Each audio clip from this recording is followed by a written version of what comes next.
मैं भारत को भारतीयता की मान्यता के आधार पर फिर से खड़ा करना चाहता हूं, उस काम में लगा। जो भागवत की परिभाषा में असाधारण कौन है? जो साधु हैं, संत हैं, सन्यासी हैं, महात्मा हैं, ब्रह्मचारी हैं, ये सब असाधारण श्रेणी के लोग हैं। आप जो है साधारण श्रेणी में आते हैं। तो साधारण श्रेणी के लोगों को जीवन भर बिना रोग के जीवन बिताना, बिना डॉक्टर की मदद के अपनी जिंदगी को चलाना, बिना विशेषज्ञ की मदद के अपने जीवन को चलाना, उसके लिए उन्होंने जो कुछ कहा वो मैंने पिछले 7 दिन में अलग अलग समय पर आपको बताया। आज फिर उसको कह रहा हूं, रिपीटिशन कर रहा हूं ताकि याद रहे। तो सबसे पहला मुख्य नियम है आप जैसे लोगों के लिए, वो वही है, खाना खाने के बाद कभी भी पानी ना पिएं। ये सबसे जरूरी, सबसे आवश्यक नियम। खाना खाने के बाद कभी भी पानी तुरंत ना पिएं, 1.5 घंटे के बाद पानी पिएं। एक्सप्लेनेशन में पहले दे चुका हूं, अगर आप चाहें तो फिर समझा देता हूं। खाना खाते ही पेट में अग्नि प्रदीप्त होती है, उसको जठर अग्नि कहते हैं। जठर पेट का वो स्थान है जहां खाने का पाचन होता है। हिंदी में उसको आमाशय कहते हैं, संस्कृत में जठर कहते हैं। तो जठर स्थान पे अग्नि प्रदीप्त होती है और ये अग्नि 1.5 घंटे तक ही रहती है। तो 1.5 घंटे तक पानी ना पिए तो अग्नि अपना काम अच्छे से करेगी, तो भोजन आपका अच्छे से पचेगा, रस में बदलेगा। और मैंने आपको क्रिया बताई थी कि पहले खाना जो है ना पेस्ट में बदलता है। जैसे आप घुटी हुई खिचड़ी खाते हैं ना, खिचड़ी, वैसे खाना बनता है, वो 1.5 घंटे में बनता है। फिर उसके बाद रस निकलता है, और जब रस निकलेगा तब पानी की जरूरत है, क्योंकि बिना पानी के रस नहीं बनता। तो कहते हैं 1.5 घंटे के बाद पेट भर के पानी पिए। यह सबसे जरूरी, सबसे आवश्यक पहला नियम। दूसरा नियम, पानी कभी भी पिए तो घूट घूट भर के पिए। यह मैं बहुत आवश्यक नियम मानता हूं सबके लिए, आप जैसे लोगों के। आप में से थोड़ा अगर किसी को भी धीरज हो, धैर्य अपने जीवन में, तो आप ये चालू कर दीजिए, पानी घूट घूट घूट, जितना कम से कम 1 घूट में पानी पी सके उतना, और मुंह में घुमा घुमा के, ऐसे ऐसे कर कर। आप 6 महीने बाद देखना, 6 महीने बाद आपके शरीर की पूरी बायोकेमिस्ट्री बदल जाएगी। सबसे पहली चीज जो आप महसूस करेंगे, आप कहेंगे मैं पहले से ज्यादा फ्रेश हूं। आप कहेंगे मैं पहले से ज्यादा हल्का हो गया, माने वजन कम हो गया। आप कहेंगे पहले से अच्छी नींद आ रही है। आप कहेंगे पहले से अच्छा खाना हजम हो रहा है। आप कहेंगे पहले से ज्यादा मेरे दर्द कम हो गए, जो घुटनों का, कमर का, कंधे का, जगह जगह। आप कहेंगे चक्कर आना बंद हो गए। आप कहेंगे सुबह सुबह उठकर सिर का दर्द कम हो गया। ऐसी 85 बातें आप खुद कहेंगे 6 महीने के बाद। आप करिए इसको। मैंने तो कई लोगों को बताया साल साल भर से कर रहे हैं, 1.5 साल से कर रहे हैं। मैंने आपको एक उदाहरण दिया था, हमारा एक सहयोगी है, कल बेंगलोर में 140 किलो का था, 1 सवा साल से घूट घूट पानी पी रहा है, अभी 70 किलो का है। कोई आसन नहीं करता, कोई प्राणायाम नहीं करता, जिम में नहीं जाता, कोई एक्सरसाइज नहीं करता, क्योंकि उसको फुर्सत भी नहीं है, आईटी कंपनी में काम करता है।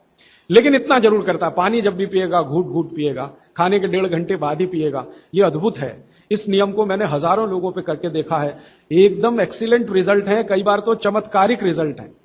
और कारण उसका क्या है? कारण उसका एक ही है कि घूट घूट पानी पीने से ज्यादा लार पेट में जाती है। पेट को हमेशा लार की जरूरत है, क्योंकि यहां एसिड बन रहा है।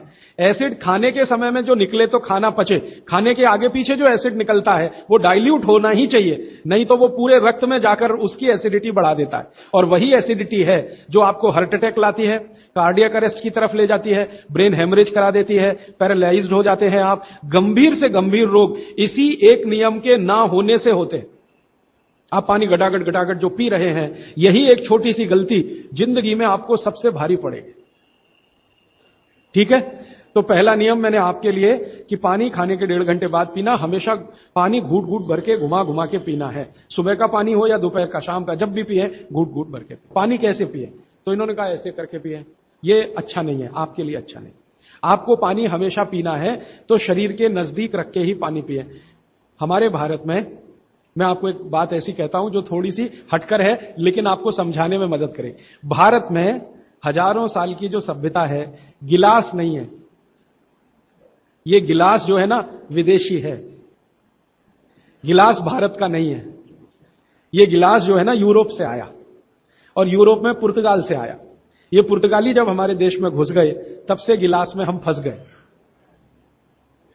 गिलास अपना नहीं है, लोटा है, लोटा। लोटा और गिलास का अंतर आप, लोटा है, और लोटा कभी भी एक रेखीय नहीं होता, वो ऐसे ऐसे ऐसे ऐसे होता है। तो भागवत जी कहते हैं कि जो बर्तन एक रेखीय हैं उनका त्याज्य करें, वो है नहीं अच्छे, काम के नहीं है। तो गिलास का पानी पीना अच्छा नहीं माना जाता, तो लोटे का पानी पीना अच्छा माना जाता है। अब आप बोलेंगे जी क्या फर्क है? फर्क सीधा सा है, पानी के बारे में मैं बता चुका हूं। पानी को जहां धारण किया जाए वैसे गुण उसमें आते हैं। पानी अपने गुण कुछ नहीं है, जहां दे दो वही गुण हो जाते हैं। दही में मिला दो तो छाछ में बन गया, वो दही का गुण ले लेगा, पानी खत्म हो गया। दूध में मिलाया तो दूध का गुण। तो लोटे में पानी जो रखा तो पात्र का गुण आएगा, लोटे का। अब लोटे का गुण क्या? लोटा गोल है ना, गोल है ना। और आप थोड़ा गणित अगर समझते हैं और विज्ञान समझते हैं तो हर गोल चीज का सरफेस टेंशन कम रहता है। हर गोल चीज का सरफेस टेंशन कम रहता है क्योंकि सरफेस एरिया कम होता है। हर गोल चीज का चूंकि सरफेस एरिया कम है इसलिए सरफेस टेंशन कम है। इसको हिंदी में पृष्ठ तनाव कहते हैं। हर गोल चीज का सरफेस एरिया कम है तो सरफेस टेंशन कम है, और सरफेस टेंशन कम है तो जो पानी उसमें है उसका भी सरफेस टेंशन कम है। तो कम सरफेस टेंशन का पानी ही आपके लिए सबसे ज्यादा उपयोगी है। अगर सरफेस टेंशन बढ़ा हुआ पानी आप पिएंगे तो बहुत तकलीफ करने वाला है। सरफेस टेंशन बढ़ी हुई कोई भी चीज आप खाएंगे तो तकलीफ करने वाली है, क्योंकि उसमें शरीर को तकलीफ देने वाला एक्स्ट्रा प्रेशर आता है। तो गिलास का पानी और लोटे के पानी में जमीन आसमान का अंतर। इसी तरह से कुएं का पानी, कुआं गोल है ना, सबसे अच्छा। ये सारे साधु संत कुएं का ही पानी पीते हैं, आप जानते हैं। ना मिले तो बिहार कर जाते हैं, जहां कुआं मिलेगा वहां पिएंगे। देखा ना आपने साधु संत, वो कुएं का पानी उनके लिए सर्वश्रेष्ठ है, क्योंकि कुआं गोल है, कुएं की सरकमफरेंस कम है और सरफेस एरिया कम है, इसलिए सरफेस टेंशन कम है। और सरफेस टेंशन कम होने से क्या होता है, पानी का एक गुण बहुत लंबे समय तक जीवित रहे। पानी का सबसे बड़ा गुण है सफाई करना। अब आपके लिए वो गुण कैसे काम में आ रहा है वो जरा देखिए। आपकी बड़ी आंत है और छोटी आंत है, आप जानते हैं कि उसमें मेम्ब्रेन है, कचरा उसी में जाके फंसता है, तो इसको निकाल के बाहर लाना पड़ता है। यह तभी संभव है जब सरफेस टेंशन कम वाला पानी आप पी रहे हैं। तो अगर सरफेस टेंशन बढ़ा हुआ पानी है तो यह कचरा बाहर नहीं निकालेगा। मैं इसको एक दूसरे तरह से समझाता हूं, कॉम्प्लिकेशन है लेकिन सरल समझा रहा हूं। आप एक एक्सपेरिमेंट करिए, आज घर जाइए और दूध लेके चेहरे पे लगाइए थोड़ी देर, और 5 मिनट बाद रुई से पूछिए तो रुई काली हो गई है ना। कैसे? अंदर का कचरा और गंदगी बाहर आया। कैसे बाहर आया? वो दूध ने बाहर लाया। अब दूध कैसे बाहर लाता है? दूध का सरफेस टेंशन सभी वस्तुओं में सबसे कम है। तो जैसे दूध आपने अप्लाई किया, दूध ने इस त्वचा के सरफेस टेंशन को कम कर दिया, क्योंकि जो वस्तु का जो गुण है दूसरे पर लगाओ तो वैसा ही आएगा। तो यहां दूध ने सरफेस टेंशन कम किया तो त्वचा थोड़ी सी खुल गई, और त्वचा खुली तो अंदर का कचरा बाहर निकल गया। यही क्रिया पानी करता है पेट में। यही सेम, आपने पेट में पानी डाला, बड़ी आंत और छोटी आंत का सरफेस टेंशन इसने कम कर दिया, तो बड़ी आंत और छोटी आंत थोड़ी खुल गई, और खुली तो सारा कचरा उसमें से बाहर आ गया। और हाई सरफेस टेंशन का पानी पिए, ज्यादा सरफेस टेंशन का, तो आंतें सिकुड़ेंगी, क्योंकि तनाव बढ़ेगा। तनाव बढ़ते समय चीज सिकुड़ती है, तनाव कम होते समय चीज खुलती है। तनाव बढ़ेगा तो सारा कचरा आंतों में अंदर बंद हो जाएगा। अब यही आपको मूलव्याध, बवासीर, भगंदर सब करेगा। इसलिए सरफेस टेंशन कम वाला ही पानी पीना, लोटे का पानी सबसे अच्छा माना जाता है। गोल कोई भी वस्तु आपके घर में है उसमें रखा हुआ पानी पीना सबसे अच्छा माना जाता है। तो गोल कुएं का पानी है तो बहुत अच्छा है। गोल तालाब का पानी हो, तालाब भी गोल होते हैं ना, तो गोल तालाब का पानी बहुत अच्छा, गोल कुएं का पानी बहुत अच्छा। तालाब से छोटी एक पोखर होती है, पोखर, अगर पोखर गोल है तो उसका पानी बहुत अच्छा। नदी के पानी की तुलना में हमेशा कुएं का पानी अच्छा, क्योंकि नदी में गोल कुछ भी नहीं है, वो लंबी है, तो वहां का पानी हमेशा हाई सरफेस टेंशन वाला है।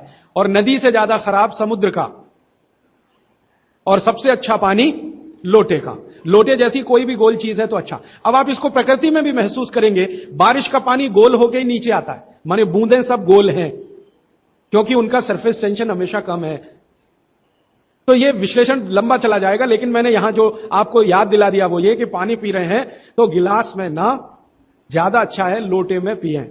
तो लोटे वापस लाएं घर में, लोटे ही निकल गए, अब गिलास घुस गए, और लोटे निकले ना तो लाखों कारीगरों की जिंदगी खत्म हो गई जो लोटे बनाते थे। खत्म हो गए कि नहीं? कसेरे खत्म हो गए। गांव गांव में कसेरा शब्द समझते हैं? वो ठोक पीट के लोटा बनाने वाले आदमी को कसेरा कहते हैं। वो पीतल के लोटे बनाते थे, कांसे के लोटे बनाते थे, सब मर गए बेचारे हमारे गिलास के चक्कर में। तो भागवती जी को अगर मानना है तो लोटा लाएं, गिलास थोड़े कम करें, पानी लोटे का बहुत अच्छा। आगे बढ़ें। पानी कभी भी खड़े होकर ना पिए, ये मैंने पहले बता दिया है, फिर रिपीट कर रहा हूं, हमेशा बैठ के पिए। फिर उसके आगे का एक सूत्र है कि ठंडा पानी कभी ना पिए। और इस ठंडे पानी का ये यहां पर भी एक विश्लेषण में नया दे दूं आपको कि हर ठंडे पानी का सरफेस टेंशन बढ़ा हुआ होता है। हर ठंडे पानी का सरफेस टेंशन बढ़ा हुआ होता है और हर गुनगुने पानी का सरफेस टेंशन कम होता है, और कम सरफेस टेंशन का ही पानी आपको पीना है, इसलिए ठंडा पानी ना पिए। एक विश्लेषण में पहले दे चुका हूं कि पानी जैसे ही आप ठंडा पिएंगे उसका गुण है कि वो हर चीज को ठंडा करे। तो पेट को ठंडा करने की वो कोशिश करेगा। पेट ठंडा हुआ तो सारे ऑर्गन्स ठंडे हो सकते हैं और आप मर सकते हैं। तो पानी को पेट गर्म करेगा, फिर आप ये जान लीजिए, और पेट पानी को गर्म करेगा तो अतिरिक्त ऊर्जा लगेगी उसको, और वो ब्लड में से ही आएगी, तो सारा ब्लड पेट की तरफ दौड़ेगा। और बार बार आप ठंडा पानी पी रहे हैं दिन में 8-10 बार, तो हर बार ब्लड को पेट में भागना ही पड़ेगा। तो ब्रेन को ब्लड कम होगा, हार्ट को ब्लड कम होगा, ऑर्गन्स को ब्लड कम होगा, तो वो कमजोरी आने ही वाली है और हार्ट अटैक आ सकता है, ब्रेन हेमरेज हो सकता है। क्योंकि कोई भी ऑर्गन को ब्लड कभी भी कम नहीं पड़ना चाहिए, तभी आप दुरुस्त रहने वाले। इसलिए ठंडा पानी गलती से भी ना पिए। तो हमेशा कैसा पानी पिए? गुनगुना पिए। एक समय के लिए भागवत जी ने कहा है कि जब बहुत तेज गर्मी पड़ती हो, आपके यहां तो पड़ती है, मार्च, अप्रैल, मई, जून, तो वो कहते हैं कि मिट्टी के घड़े का पानी पिए। मिट्टी के घड़े के पानी को गुनगुना करने की जरूरत उतनी नहीं है, क्योंकि मिट्टी से ज्यादा शुद्ध पानी को करने वाली दूसरी कोई वस्तु दुनिया में नहीं। तो ये, अब थोड़ा आगे चलें, वो ये कि खाना जब भी खाएं, आपके लिए नियम है, स्टैंडिंग पोजीशन, माने खड़े होकर कभी ना खाएं, हमेशा बैठ के खाएं। बैठने की स्थिति ये सबसे अच्छी है। कुर्सी पे भी अगर मजबूरी में बैठ रहे हैं तो इसी स्थिति में बैठ के खाना खाएं, नहीं तो जमीन पे तो बहुत ही अच्छा है। फिर उसके बाद एक नियम जो आपको जरूर पालन करना चाहिए, बहुत आवश्यक है आपके लिए, कि दो विरोधी वस्तुएं साथ में कभी ना खाएं। आप जैन हैं तो आपको तो सब अच्छे से समझता, भक्ष और अभक्ष का ज्ञान सभी साधु महाराज देते हैं, साध्वी जी देते हैं। दूसरे लोगों के लिए कह दूं, दूध और दही साथ में नहीं खा सकते, विपरीत हैं। हालांकि दूध से ही दही बनता है, लेकिन दूध और दही की प्रकृति एकदम अलग है। दूध कुछ और काम करता है, दही बिल्कुल अलग काम। तो दूध दही साथ में ना खाएं। दूध और दही की बनाई हुई कोई भी वस्तु साथ में ना खाएं। खीर खा रहे हैं तो दूध की है तो कढ़ी नहीं खा सकते, कढ़ी खा रहे हैं तो दही की है तो खीर नहीं खा सकते।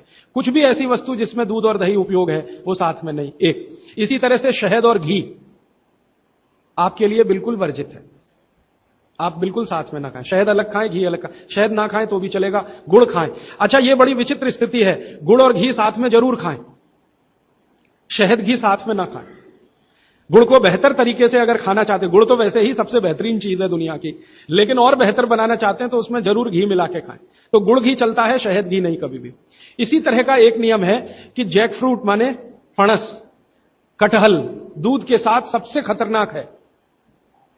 और मैंने कहा खट्टे फल जितने भी हैं, संतरा है, मौसमी है, वगैरह वगैरह, ये दूध के साथ बिल्कुल नहीं चल सकते। एक ही फल है, भागवत जी कह रहे हैं, जो खट्टा भी है और दूध के साथ जरूर खाएं, वो आंवला है। आंवला ये जरूर दूध के साथ खाएं। इसके आगे का एक नियम है, वो द्विदल वाला एक नियम तो बता ही दिया, द्विदल और दही ना खाएं। और मजबूरी है कोई खाने की तो दही को गर्म करें, माने बघारें, तासीर उसकी गर्म करें, फिर आप खाएं, नहीं तो नहीं खाएं तो अच्छा है। द्विदल खा रहे हैं तो 1-1.5 घंटे बाद दही खाएं। छाछ अगर खा रहे हैं द्विदल के साथ तो 1-8 घंटे के बाद पी लें। और अगर पीनी ही है, तुरंत प्यास नहीं रुक रही है, तो छाछ को बघारें, माने उसमें अजवाइन हो, थोड़ा जीरा हो, हींग हो, उसका छोंक लगाएं तो उसकी तासीर बदलती है, तो आप ले सकते हैं। और इसके आगे का एक नियम कि सुबह का खाना 9:30-10 बजे तक, क्योंकि उस समय जठर अग्नि सबसे ज्यादा तीव्र है, और शाम का खाना 5-6 बजे तक। ये मैंने आपके हिसाब से कैलकुलेशन किया। भागवत जी ने कहा इसमें जलवायु का, मौसम का ध्यान रखना है। तो आपके हिसाब से, माने आप चेन्नई में हैं तो 9, 9:30, 10 बजे तक भरपेट खाना खाएं, शाम को 5-6 बजे तक भरपेट खाएं। बीच में अगर आप कहते हैं जी भूख लगी तो कुछ फल खा लें, नहीं तो अच्छी चीज भागवत जी ने जो कही है, सुबह का खाना जो 9-10 बजे खाएं, शाम का 5-6 बजे, उनको बीच में भूख लग रही है तो कहते हैं चना और गुड़ खाएं, शेंगदाना और गुड़, माने मूंगफली और गुड़ खाएं, माने उस समय आप चिक्की खाएं, क्योंकि गुड़ और चना, गुड़ और मूंगफली उसमें है। दोपहर को अगर भूख लग रही है, चिक्की आप चाहें तो अच्छी भी खा सकते हैं, माने ज्यादा भी खा सकते हैं। बस एक ही तकलीफ ध्यान में रखें कि जब चिक्की और गुड़ ज्यादा हो जाए तो थोड़ी सोंठ चाट लें या थोड़ी सोंठ खा लें, तो उसका जो तासीर है वो तुरंत बदल जाता है। नहीं तो ज्यादा चिक्की खा ली तो नाक में से खून आ सकता है। तो नाक से खून ना आए, थोड़ी सोंठ या अदरक सौंठ इस्तेमाल करते हैं तो सौंठ, नहीं तो अदरक उसके साथ ले लें। फिर आगे बागभट्ट जी कहते हैं कि आपके भोजन का आपके जो वातावरण से बहुत रिश्ता है। आप जिस वातावरण में रह रहे हैं उसका ध्यान हमेशा रखें। अब मान लीजिए आप मद्रास में रह रहे हैं, तो मद्रास के आसपास का जो वातावरण है ये गर्म है। गर्म वातावरण में गेहूं नहीं हो सकता। गेहूं को होने के लिए ठंड चाहिए। तो निश्चित रूप से चेन्नई के आसपास किसी खेत में गेहूं अच्छा होगा नहीं। कोशिश करेंगे तो तब अच्छा होगा जब ठंड बढ़ जाए, क्योंकि गेहूं ठंड की फसल है, गर्मी की नहीं। गर्मी की फसल जो है वो चावल है, धान है, चावल है, बाजरा बहुत गर्मी की फसल है। ये राजस्थान में रहने वाले सब लोग जानते हैं कितनी गर्मी है राजस्थान में, और वहीं बाजरा सबसे अच्छा होता है। कच्छ में, सौराष्ट्र में कितनी गर्मी है, बाजरा सबसे अच्छा वहीं होता है। तो गर्मी की जो फसलें हैं वो धान है, बाजरा है, और जौ है, जवारी है। जवारी आप समझते, ज्वार, ज्वार। तो ये सब आपके लिए अच्छे हैं। यहां चेन्नई में आप रहते हैं ना, ज्वार की रोटी खाएं, बाजरे की रोटी खाएं, गेहूं की कम ना खाएं तो भी चलेगा। जो यहां हो रहा है वो ज्यादा खाएं। अब आप बोलेंगे गर्मी में भी बाजरे की रोटी खाएं, ना खाएं, क्योंकि बाजरा वैसे तो गर्म है, लेकिन गर्मी में भी खाना है। मान लो आपको स्वाद है, छूट नहीं रहा है, जगह छूट गई है, स्वाद नहीं छूटता। मन हमारा अभी भी राजस्थान में है या कच्छ में है या सौराष्ट्र में, कुछ मजबूरी है कि हम यहां रह रहे हैं। अगर ये मजबूरी खत्म हो जाए तो आप सब भागेंगे यहां से। मजबूरी कैसी, कच्छ में, सौराष्ट्र में इतना ही पैसा आ जाए तो आप सब चले जाएंगे, क्योंकि मन जो है ना छूटता नहीं है, स्थान से लगा रहता है, स्वाद मन के साथ जुड़ा हुआ। तो स्वाद के लिए ही अगर बाजरा खाना चाहते हैं तो बिना गुड़ के ना खाएं। यहां पर चेन्नई में गुड़ और घी के साथ बाजरे की रोटी आप खा सकते हैं, गुड़ और घी के साथ जवारी की रोटी आप खा सकते हैं। ज्यादा आप खाएं तो चावल आपके लिए, धान जो यहां होता है वो सबसे अच्छा है। तो तासीर ध्यान रखें, आबो हवा का ध्यान रखें, वातावरण का ध्यान रखें, हर बनाते समय भोजन में और खाते समय भोजन में। ये कुछ सूत्र हैं जो बहुत आवश्यक हैं आपके लिए, मैं मानता हूं।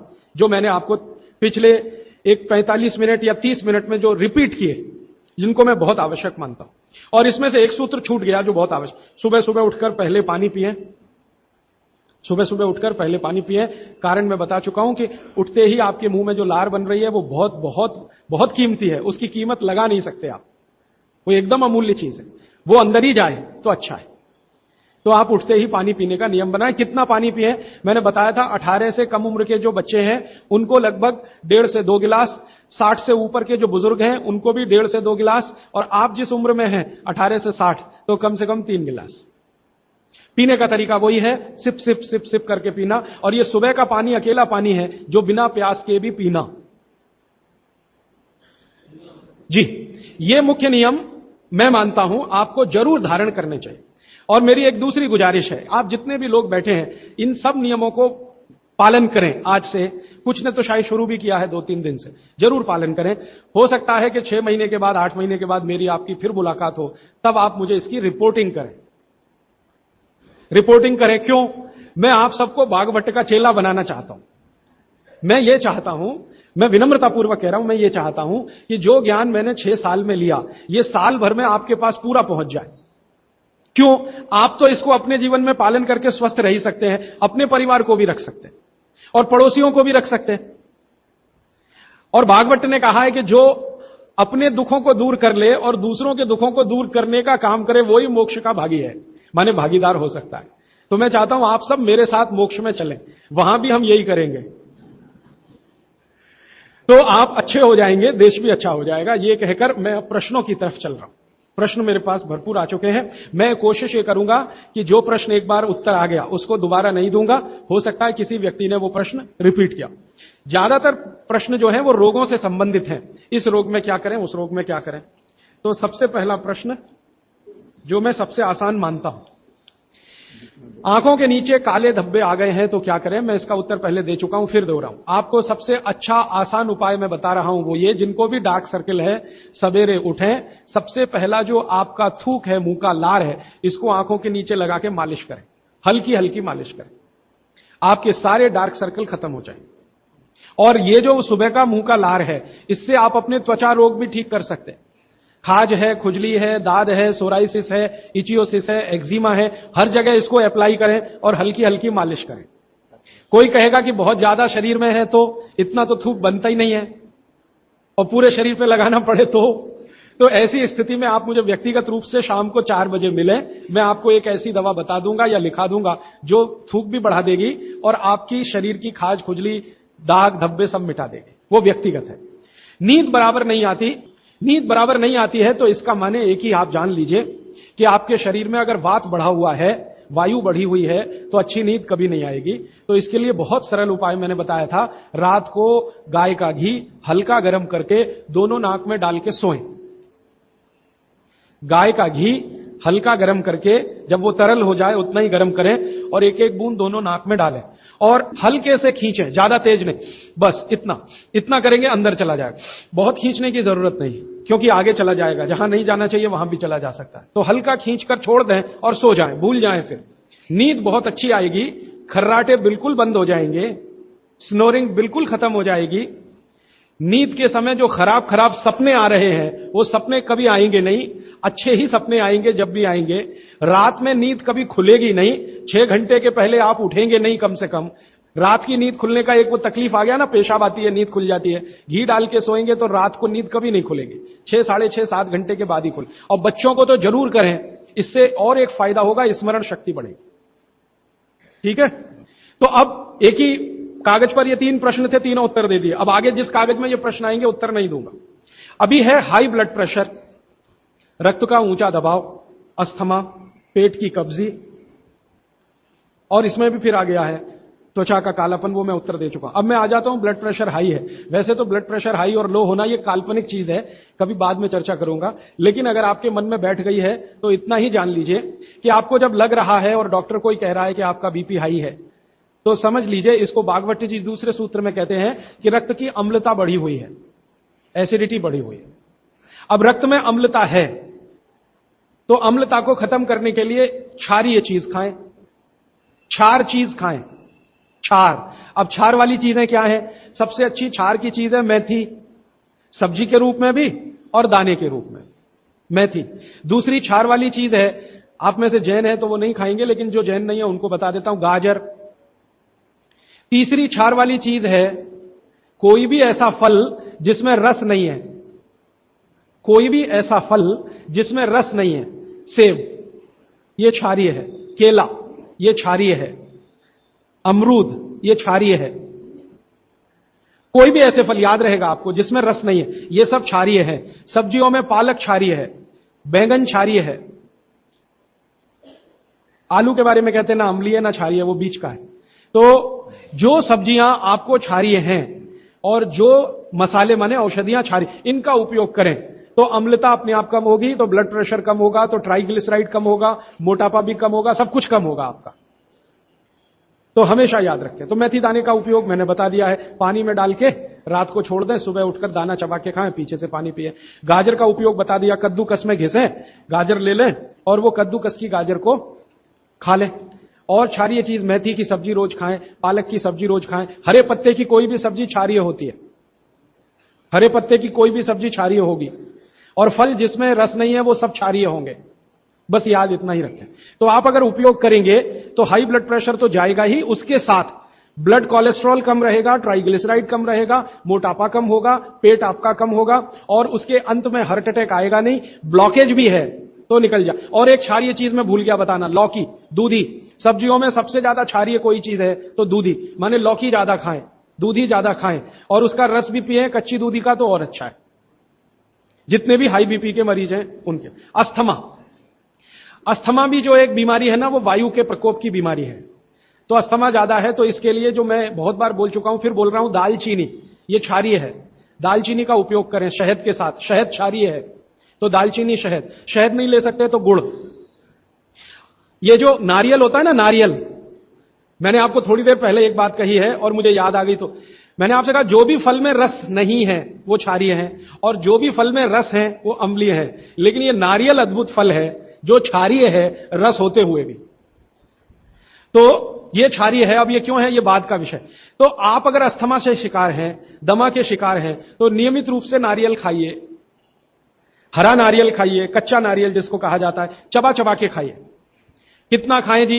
एक दिन में 50 ग्राम तक खा सकते हैं चबा चबा। तो दालचीनी और गुड़ लिया और नारियल चबा के खाया, 3 महीने के बाद आपका अस्थमा जड़ से खत्म होगा। वो 40 साल पुराना हो तो भी।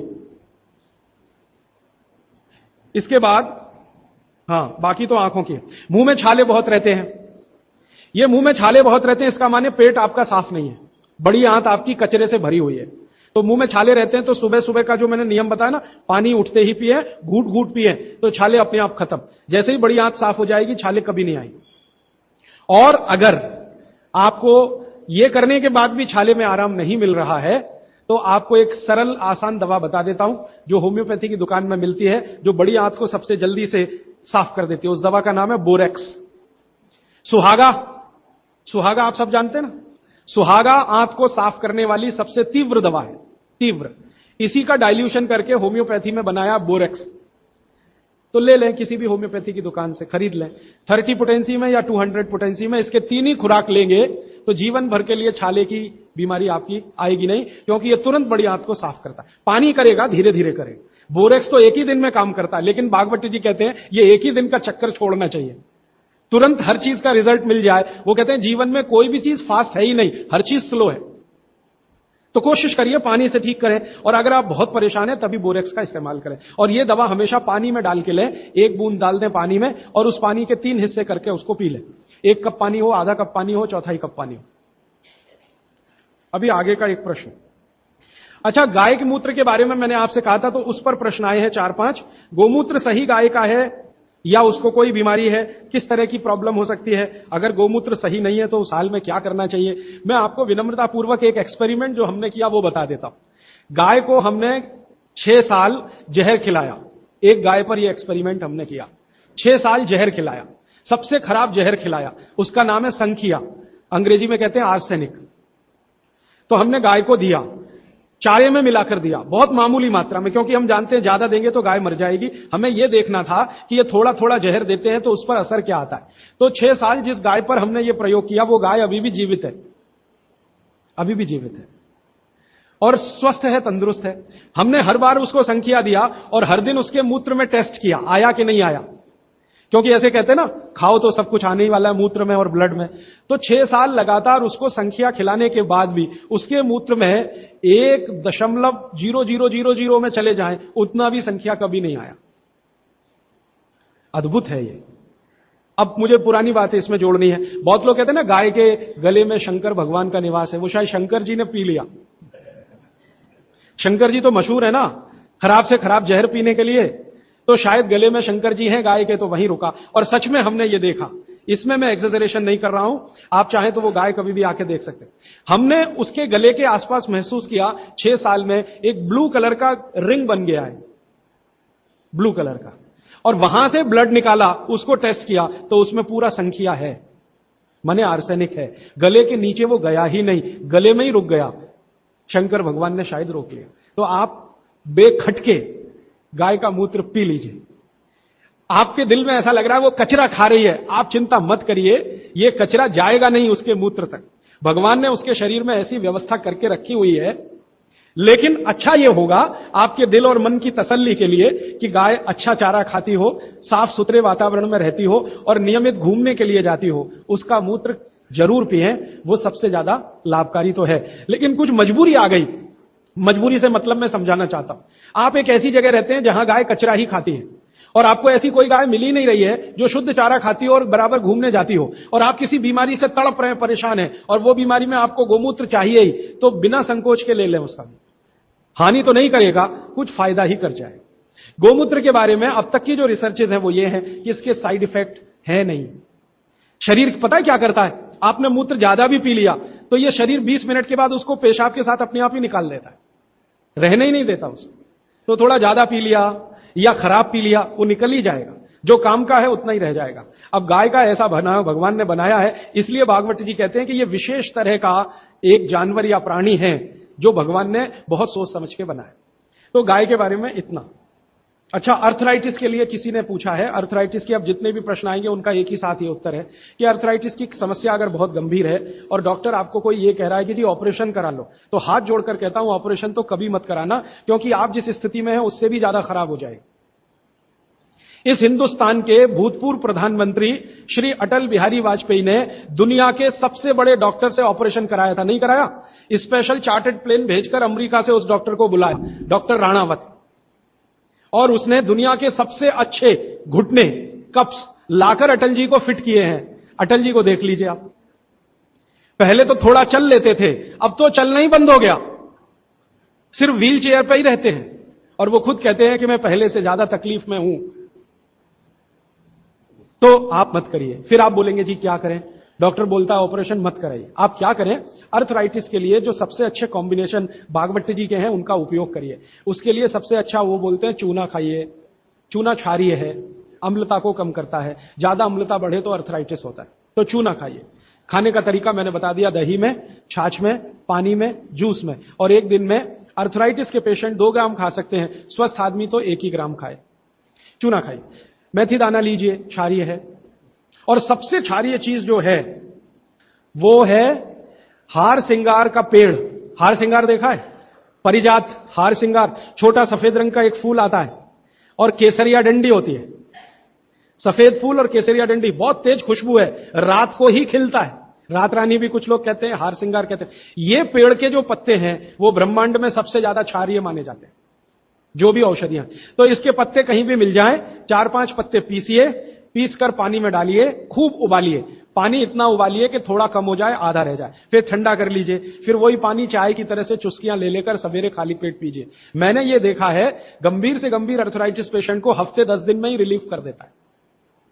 तो ये कहीं भी मिल जाए, नहीं मिले तो हार सिंगार का पौधा गुड़वांचरी में है, तो आप थोड़े पौधे बंटवा दीजिए, सब अपने घर में लगा लें, गमले में हो जाता है आसान। और कुछ खाली स्पेस है तो जरूर, क्यों, ये हर घर में रहे पेड़। कारण क्या है कि आज अर्थराइटिस ही सबसे ज्यादा तकलीफ दे रहा है लोगों को। सुगंधी तो आएगी, नींद अच्छी देगा।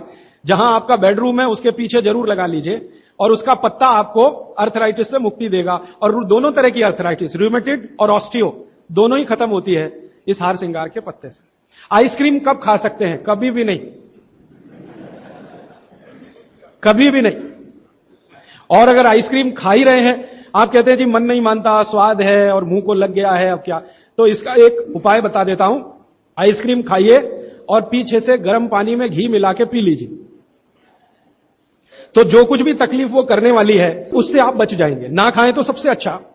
दालचीनी सौंठ का काढ़ा ये लोग जरूर पिए, जिनको अस्थमा है, जिनको अर्थराइटिस है, माने वायु के रोग हैं, वो दालचीनी का काढ़ा जरूर पिए, गुड़ मिला के। मूंगफली और तिल जरूर खाएं।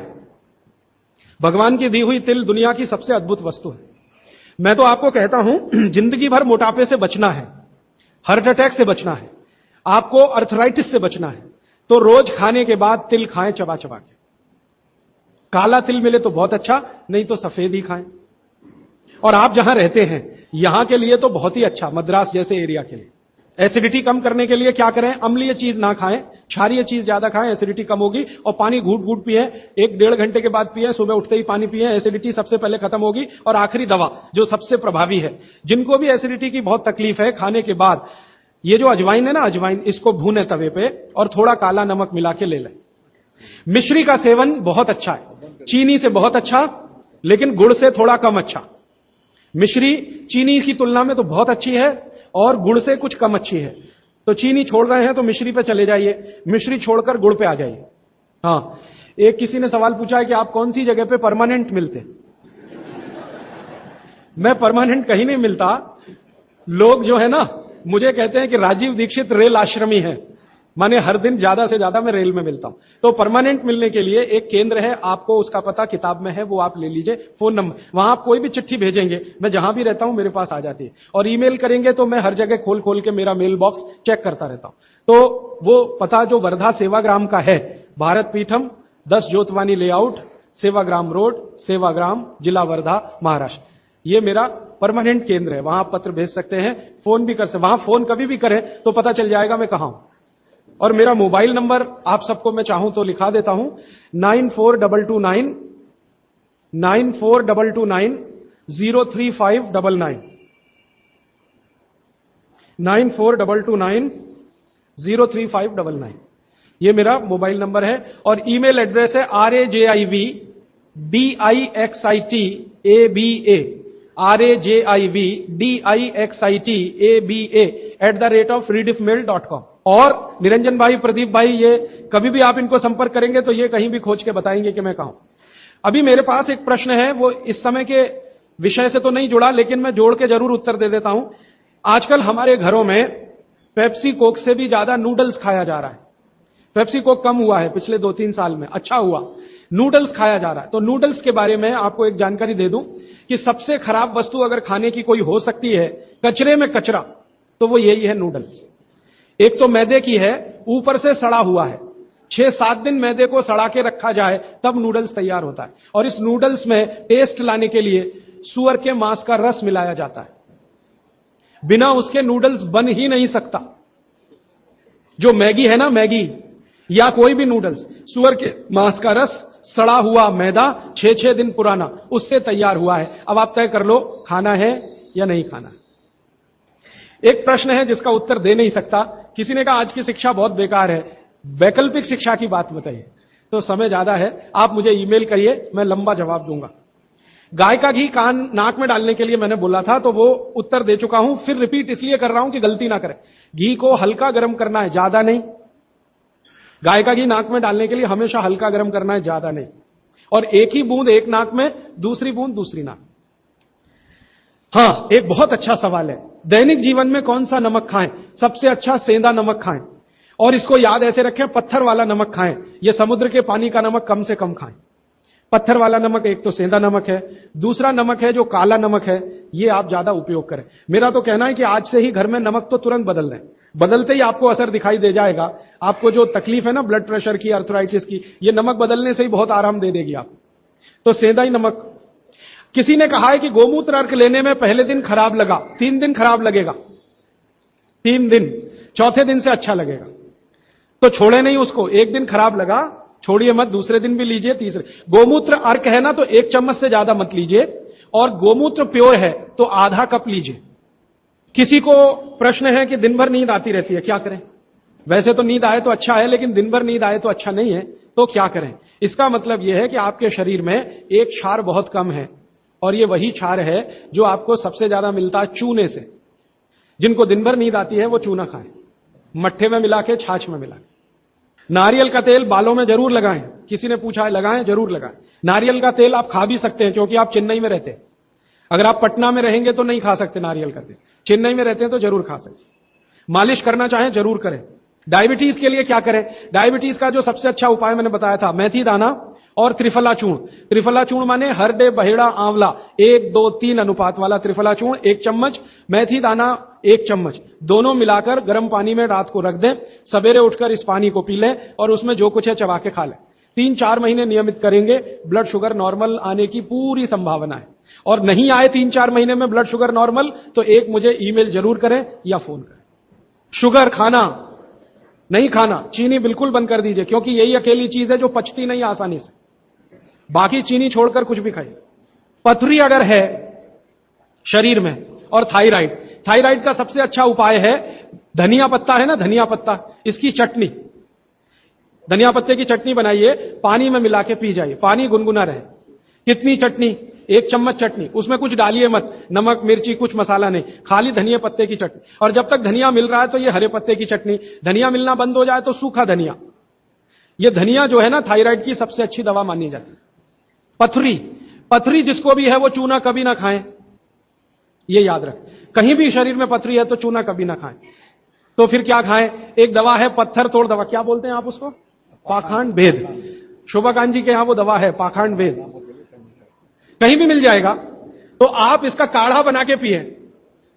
ये जो पाखंड वेद है ना, इसका काढ़ा पानी में डाल के उबाल के। और ये दवा आसानी से होम्योपैथी में उपलब्ध है, और इसी दवा का होम्योपैथिक नाम है बर्बेरिस, बर्बेरिस वल्गेरिस। पाखंड वेद का बोटेनिकल नाम है बर्बेरिस वल्गेरिस। ये किसी भी होम्योपैथी की दुकान में मिलेगा। वो पूछेगा कैसे दूं, तो कहना मदर टिंचर में दो।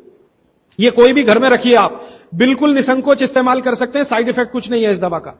बर्बेरिस वल्गेरिस मदर टिंचर ऐसा बोलिए तो ये हल्के गुलाबी रंग की होगी, डार्क कलर की भी हो सकती है। इसकी 10-10 बूंदें 1/4 कप पानी में डालकर दिन में 3-4 बार पिलाएं। 1 महीने 1.25 महीने में सारी पथरी टूटकर निकल जाएगी।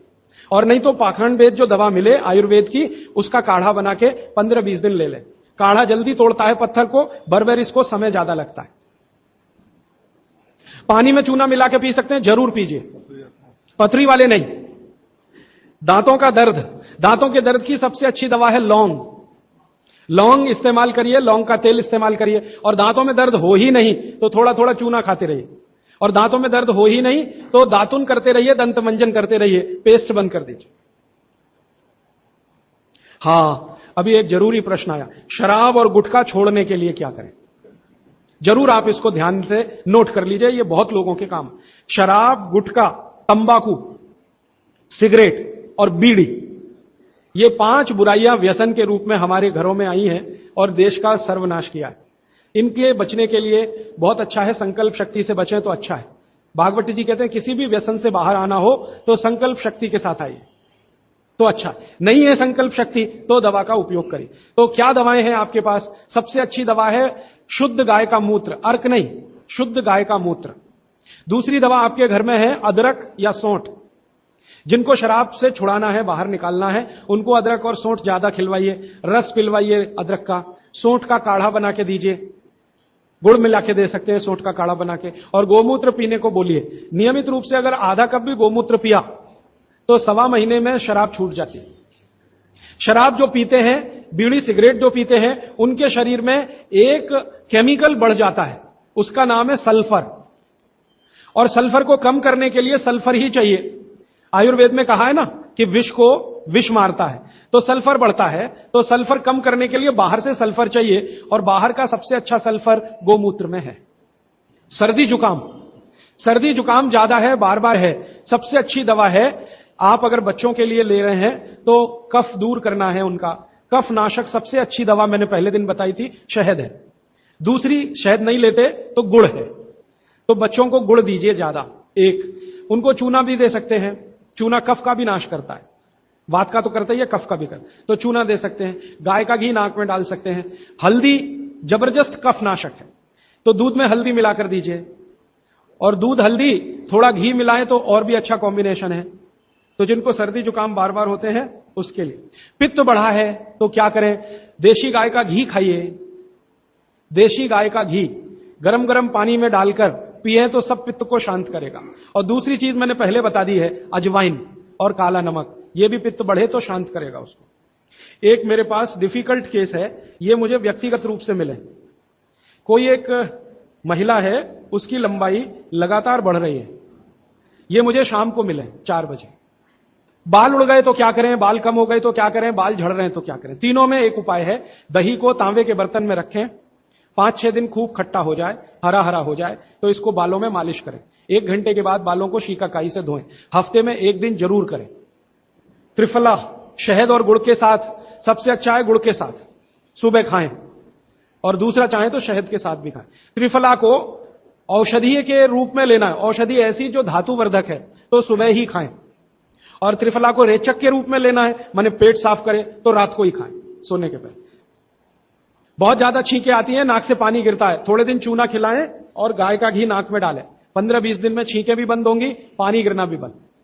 केवड़ा डालकर जल पी सकते हैं क्या गर्मियों में? केवड़ा एक होता है ना, आयुर्वेदिक औषधि है। केवड़ा डाला हुआ जल सिर्फ गर्मियों में, मार्च, अप्रैल, मई, जून, बारिश जैसे ही शुरू हो केवड़ा वाला जल बंद कर दीजिए। केवड़ा और एक होता है खस, ये दोनों मिलाया हुआ जल गर्मियों में। अर्जुन की छाल लेने का समय सवेरे का, काढ़ा बनाकर दूध में नहीं तो पानी में, शक्कर नहीं मिलाएं, उसमें गुड़ मिलाएं, अर्जुन की छाल। टॉन्सिलाइटिस की रेमेडी, टॉन्सिल्स की सबसे अच्छी रेमेडी हल्दी, हल्दी का दूध बच्चों को रात को पिलाएं, टॉन्सिल नहीं होगा। पिपरमेंट के बारे में किसी ने पूछा है, आप शाम को 4 बजे मिले, मैं थोड़ा विस्तार से बता दूं। यूरिक एसिड अगर शरीर में जमा है तो मैंने आपसे बार बार कहा है क्षारीय चीजें ज्यादा खाएं, एसिड निकल जाएगा। सबसे अच्छी क्षारीय चीज गोमूत्र पी लें, यूरिक एसिड एकदम साफ कर देता है गोमूत्र, लेकिन प्योर गोमूत्र। उड़द की दाल दालों का राजा है, बिल्कुल सही है, लेकिन दही के साथ नहीं। खाली उड़द की दाल खाइए, दालों का राजा है, बिल्कुल सही बात है, दही के साथ नहीं, दही के साथ ये जहर है। सुबह दूध पी सकते हैं, मैंने मना किया है, सुबह जूस पीना है, दोपहर को छाछ और रात को दूध, लेकिन पीना ही है अगर तो आंवले के साथ पिए, ना पिए तो अच्छा, सुबह का दूध ही पीना है तो आंवले के साथ। मोटापा कम करने के लिए उपाय बता दीजिए, आप लिख लीजिए इसको, नहीं तो याद कर ले। जिनको भी मोटापा कम करना है उनको क्षारीय चीजें ज्यादा खानी है। तो मैंने आपसे कहा गाजर खाइए, गाजर नहीं खा सकते, दूध ही खाइए। अब खाएं कैसे? गाजर को कद्दूकस में घिसिए और उसके लच्छे बनेंगे। फिर थोड़ी एक और क्षारीय चीज आपको आजकल उपलब्ध है, सेब। सेब पूरा क्षारीय होता है, तो सेब को कद्दूकस में घिसिए, दोनों बराबर मात्रा में मिला के सुबह पेट भर के खा लीजिए। 3 महीने लगातार खाइए। फिर अगले 3 महीने इसको बैलेंस करने के लिए आंवला खा लीजिए। आंवला 2-3 आंवला रोज मुरब्बे के रूप में या क्या। फिर 3 महीने आंवला हुआ, फिर वापस इस गाजर और इस पे आ जाइए। तो साल भर अगर आप करेंगे तो बहुत आराम से 1/3 वजन तो आपका घट ही जाएगा। हो सकता है किसी का आधा भी हो जाए। ह्यूमन यूरिन के बारे में आपने पूछा, मैंने पहले ही बताया, अगर आप शाकाहारी हैं तो अपने मूत्र का भी इस्तेमाल कर सकते हैं, लेकिन गोमूत्र उससे हमेशा बेहतर है। बच्चे पेशाब करते हैं बिस्तर में, इसके लिए क्या करना? खजूर खिलाइए। खजूर छोटे छोटे टुकड़े काटकर बच्चों को खजूर दूध में डालकर, छोटे छोटे टुकड़े दूध में डालकर उबालिए, खूब उबल जाए, फिर वो दूध पिलाइए, खजूर खिलाइए, तो रात का बिस्तर का पेशाब उनका बंद हो जाए। वो एक प्रश्न है, वो कब्जियत से जुड़ा हुआ है। वो ये कहते हैं कि जल्दी से संडास उतरती नहीं है, क्या करें? रात को त्रिफला चूर्ण खा के सो जाइए, नहीं तो दूध में घी मिलाकर पी लीजिए, ये सबसे अच्छा है। दूध में घी मिला के रात को सोने से पहले पिएं तो सवेरे संडास बहुत आसानी से उतरती है और सबसे कम समय में पेट साफ होता है। नहीं तो त्रिफला भी ले सकते हैं। 3 महीने।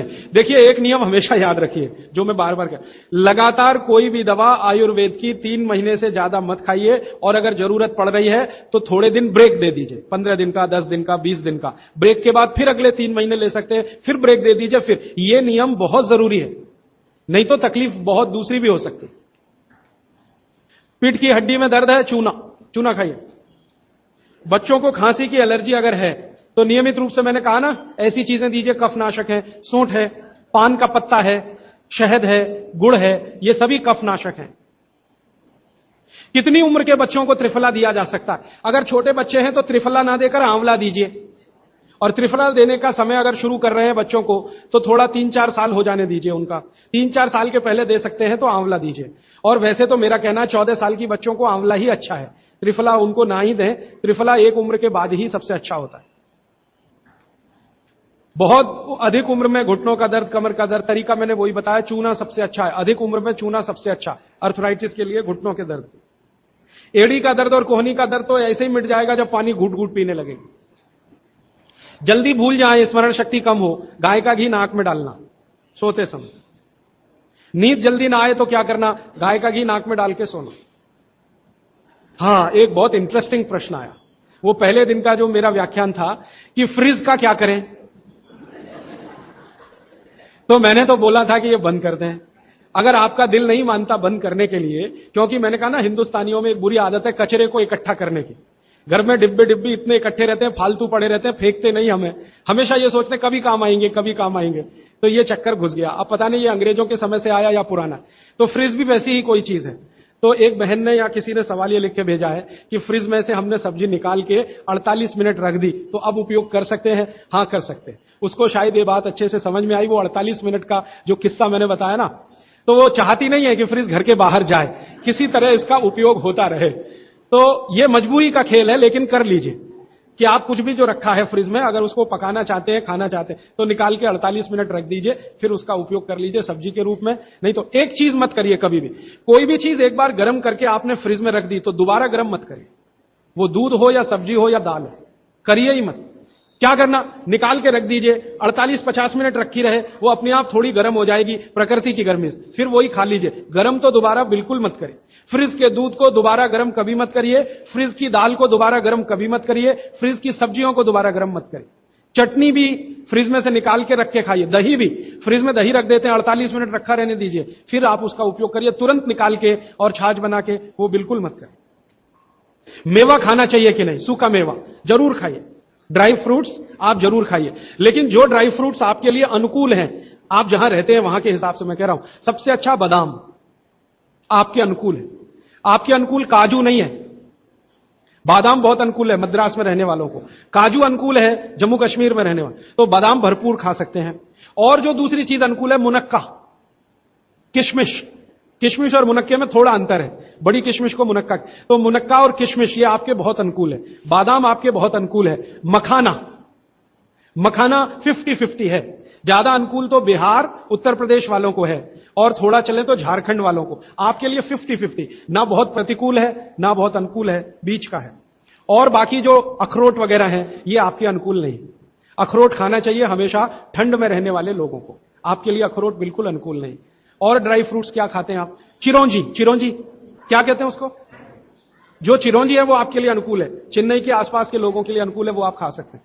और ड्राई फ्रूट शायद इसके आगे हैं, हां, केसर अगर आप खाएं, वैसे तो औषधि है, ड्राई फ्रूट नहीं, लेकिन ये 3 महीने के आगे नहीं खा सकते, नवंबर, दिसंबर, जनवरी, और दूध में मिला के। मिश्री, पिस्ता 50-50 है। अंजीर बहुत अनुकूल है सिर्फ एक ही किस्म के लोगों के लिए। इसको मैं आपको कहता हूं, जरा ध्यान से सुनो। जिनको शरीर में शक्ति की कमी लगती है, ताकत कम है, शक्ति कम है, उनके लिए अंजीर बहुत फायदे की है। लेकिन जिनको पहले से ही ताकत है वो ना खाएं। शेंदारू क्या होता है? एप्रिकॉट। हां, एप्रिकॉट आपके लिए ठीक है, आप खा सकते हैं एप्रिकॉट। एक सुझाव है, प्रश्न नहीं है, और वो सुझाव मुझे स्वीकार है। वो ये कहते हैं कि आप चले गए उसके बाद क्या? तो उसके बाद ये व्यवस्था या अभियान या ये बातें या ये ज्ञान सतत निरंतर चलता रहे, इसके लिए आपकी मेरी एक छोटी सी कोई एक एडजस्टमेंट हो जाए तो बहुत अच्छा। मैं ये चाहता हूं कि जो कुछ मैंने सीखा वो आप सीख लो। हां, और बाबूजी बोलेंगे वैसे, मेरा ऐसा कहना है, जो मैंने सीखा वो आप सीख लो, उतना ही सीख लो जितना मेरे पास है, फिर आप उससे आगे भी सीख सकते हैं, और ये दूसरों को सिखाते जाएं। तो नियमित रूप से कोई ऐसी व्यवस्था अगर आप सब मिलकर करें, मुझे स्वीकार है।